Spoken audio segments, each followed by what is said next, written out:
हाँ जी, 11th class का अपना टॉपिक चल रहा था 1.4 से रिलेटेड। तो अभी तक अपनों ने वेन डायग्राम पे बात कर ली थी सारी, ठीक है। अब वेन डायग्राम के बाद अपने बात करते हैं थोड़ी सी किसकी, 1.4 के क्वेश्चंस की।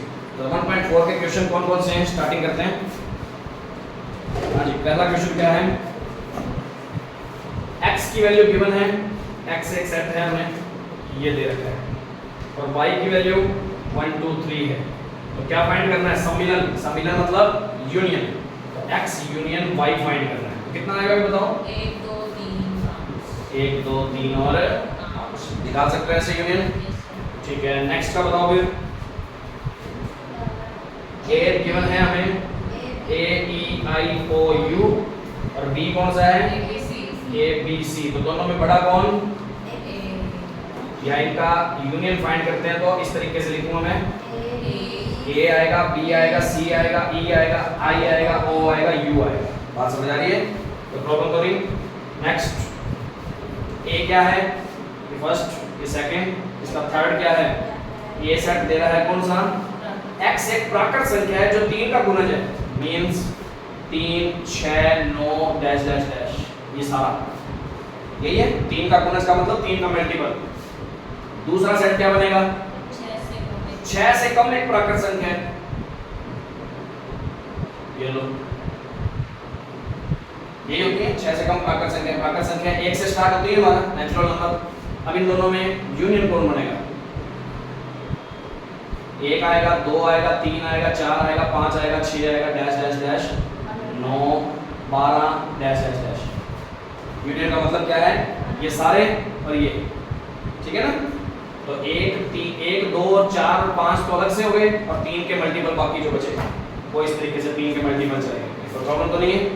नेक्स्ट क्वेश्चन क्या है, ये सेट कौन सा है, x एक प्राकृत संख्या है जिसके अंदर कौन कौन से बंदे आ रहे हैं, जहां x ये कंडीशन में है, x ग्रेटर देन 1 है, 1 से तो बड़ा है, 2 3 4 5 और कहां तक 6 से छोटा है या इक्वल है उसके। तो इक्वल वाला मतलब 6 भी आएगा, ठीक है। सेकंड पार्ट क्या है इसका, x एक प्राकृत संख्या है जिसमें 6 तो लेना नहीं, कंडीशन ये दे रखी है, x greater than 6, greater than 6 mean 7 आएगा, 8 आएगा, 9 आएगा, और लेस देन 10 मतलब 10 से कम, ओनली कम वाले हैं तो फिर इतना ही आएगा। बात समझ आ गई। अब इनका इंटरसेक्शन नहीं सॉरी यूनियन फाइंड करता हूं तो क्या आएगा, 2 आएगा, 3 आएगा, 4 5 6 7 8 9 भी आएगा। समझ आ रही बात। तो इस तरीके से यूनियन निकाल सकते हो किसी का भी, ठीक है। नोट करना है, नहीं करना, चलो नहीं करना तो अच्छी बात है। पांचवें का बताओ फिर, ए सेट तो दे रखा है 1 2 3 और बी सेट है 5 मीन खाली, नो खाली खाली। चलो तो ए यूनियन बी कितना आ जाएगा, इन दोनों का यूनियन हमेशा वही रहेगा, ठीक है। तो किसी का भी 5 के साथ कभी भी यूनियन करते हैं तो वही सेट आंसर में आता है। समझ आ गई, ध्यान रखें, नोट करने की जरूरत तो नहीं है, सारे इंटेलिजेंट हैं, ठीक है। फिर अपने आते हैं सेकंड क्वेश्चन। सेकंड क्वेश्चन क्या है हमारा,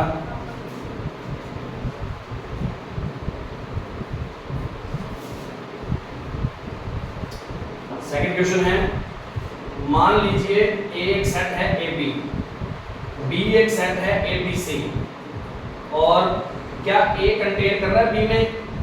एक तो ये पूछा है पहला पार्ट, तो इसका दूसरा पार्ट क्या बना के पूछा है, ए यूनियन बी ज्ञात करो। तो पहले तो यूनियन ही ज्ञात कर लेते हैं इसका, ए बी सी आएगा, यूनियन तो पता लग गया।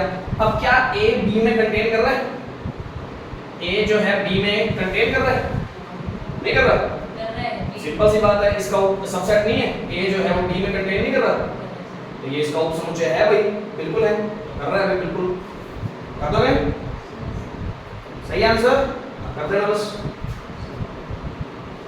तो यह कर रहा है, ठीक है। पूछा था उसने ये कर रहा है कि नहीं कर रहा, तो अपने लिखेंगे ए कंटेन बी, ठीक है ना, ये सब है, कोई प्रॉब्लम तो नहीं है, नोट करना है।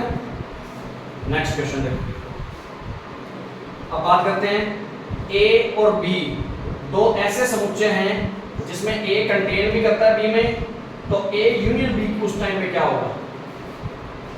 कंडीशन में क्या कहा है कि ए और बी कोई भी टाइप के समुच्चय हैं उसमें ए बी में कंटेन भी करता है, तो उसके बाद ये कंडीशन लेते हुए इसका आंसर क्या बनेगा? अभी इससे ऊपर वाला जस्ट एग्जांपल ही दूंगा इसका, कोई भी एक एग्जांपल ले लो, जैसे तुम्हें हमारा मन करे मैं 1 और 2 ले लेता हूँ और बी सेट में अपनी मर्जी से 1 2 3 ले लेता हूँ, कि क्या ए बी में कंटेन कर रहा है? क्योंकि हमें ये कंडीशन लेके चलती है साथ में, नहीं कर रहा है ए बी में कंटेन, ए बी में कंटेन कर रहा है ना, मतलब अपने को इस बात को फॉलो करता हुआ कोई दो सेट मानने हैं हमेशा। कर लिए? अब इनका यूनियन बताना क्या आएगा इन दोनों का? 1 2 3 आएगा, 1 2 3, 1 2 3 कौन सा सेट हुआ? ऐसी है ये हो गया। तो ध्यान रखना, कभी कोई भी सेट दूसरे सेट में यदि कंटेन कर रहा है ना, तो बड़ा सेट नॉर्मल सी बात है कौन होएगा? ये होएगा। बड़ा सेट उस टाइम पे यही होगा ना, तभी तो कंटेन करेगा, छोटे वाला ही कंटेन करता है उसके अंदर, ठीक है?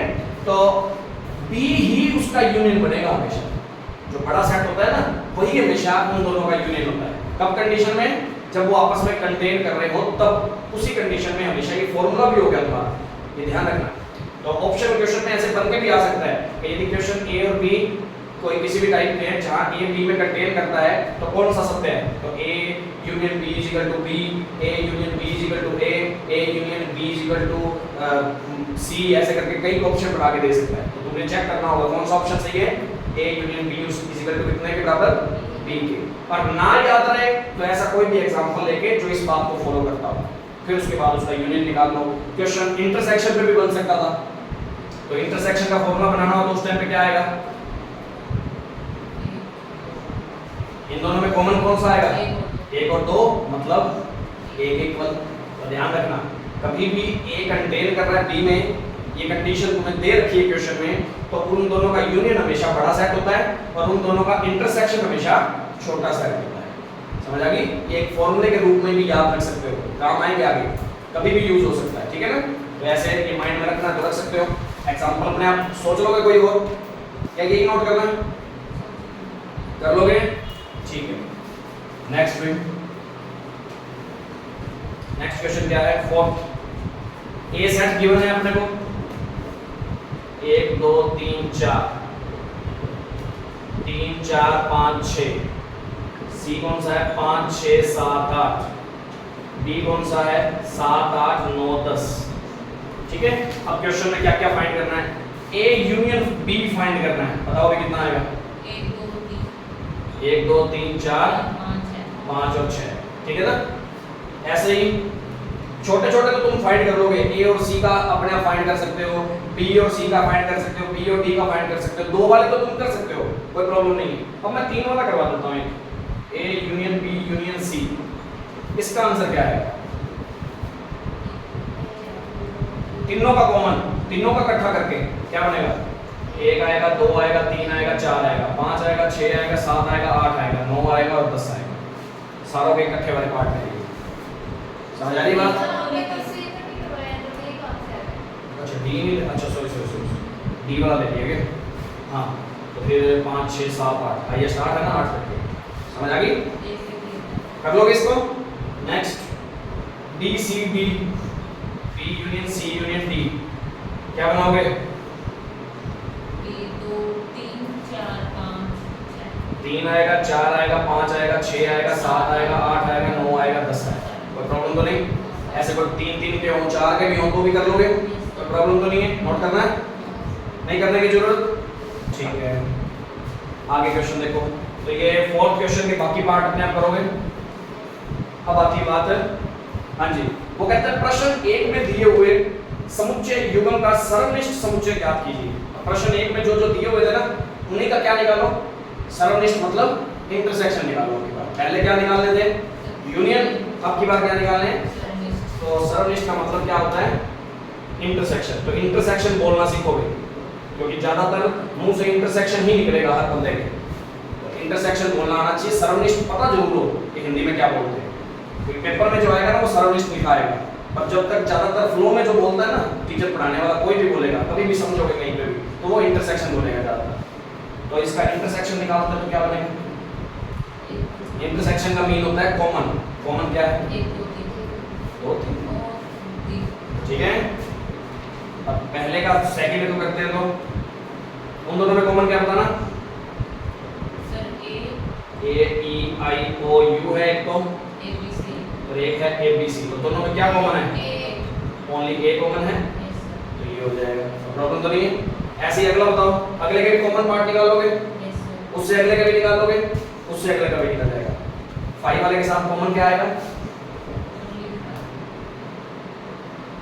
बताना, क्या कुछ कॉमन है दोनों में? जब कुछ भी कॉमन नहीं होता तो 5 कॉमन होता है। 5 का मतलब कुछ भी कॉमन नहीं है, कुछ भी कॉमन नहीं है तो खाली समुच्चय, खाली समुच्चय को क्या बोलते हैं? 5। बात समझ आ गई? कोई प्रॉब्लम तो नहीं? तो पहले के पांचों पार्ट्स का अपने ने क्या निकालना सीखना है? अपने आप सर्वनिष्ठ निकालना सीखना। कर लोगे? नोट करने की जरूरत है?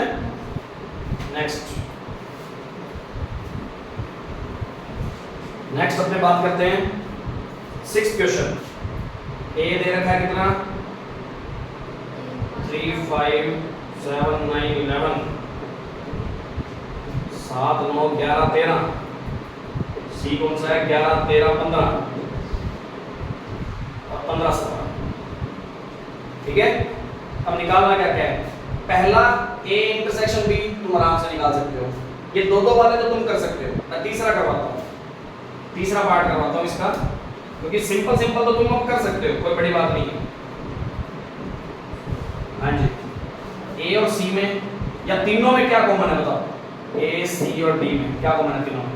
सर नहीं सर नहीं है कुछ भी कॉमन नहीं है, तो बस तो 5 नोट नॉट 5 नहीं 5। समझ आ गई बात? प्रॉब्लम तो नहीं? अब इसका मैं तुम्हें करवा देता हूँ 8th क्वेश्चन करवाता हूँ। इसी का 8th कौन सा है? A intersection B union D. क्योंकि बाकी तो तुम कर लोगे, कोई बड़ी बात नहीं है। इस टाइप का क्वेश्चन है तो वो कैसे करोगे वो बताता हूँ।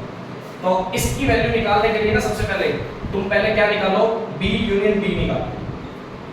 कितना आएगा? बी यूनियन डी 7 आएगा, 9 आएगा, 11 आएगा, 13 आएगा, 15 आएगा, 17 आएगा। सारा आ गया। ये एक सेट नया बन गया। ठीक है, अब इस हेड का किसके साथ इंटरसेक्शन करना है?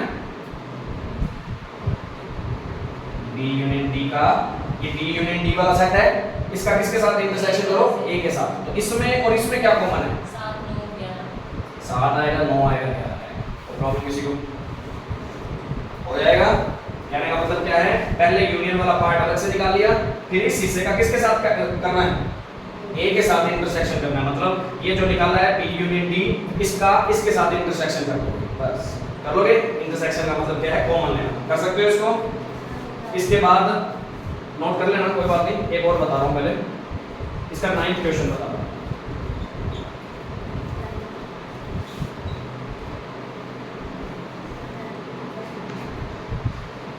ये क्वेश्चन, ठीक है, ये आंसर निकालना है, यहाँ यूनियन दे रहे हैं। तो सबसे पहले अपने क्या फाइंड करेंगे इसके हिसाब से?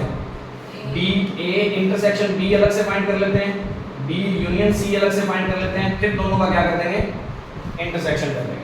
तो ए इंटरसेक्शन बी, इन दोनों में common 7 9 11। B union C, B और सी का यूनियन 7 9 11 13 और 15। अब इन दोनों का क्या करना है? इंटरसेक्शन। तो दोनों में कॉमन क्या है? 7 9 11। तो प्रॉब्लम कर सकते हैं आराम से। तो इसका 6th क्वेश्चन मेरे को लगता है तुम आप आराम से कर सकते हो। ठीक है, इसके सारे पार्ट हो जाएंगे। नोट करना तो नोट करो।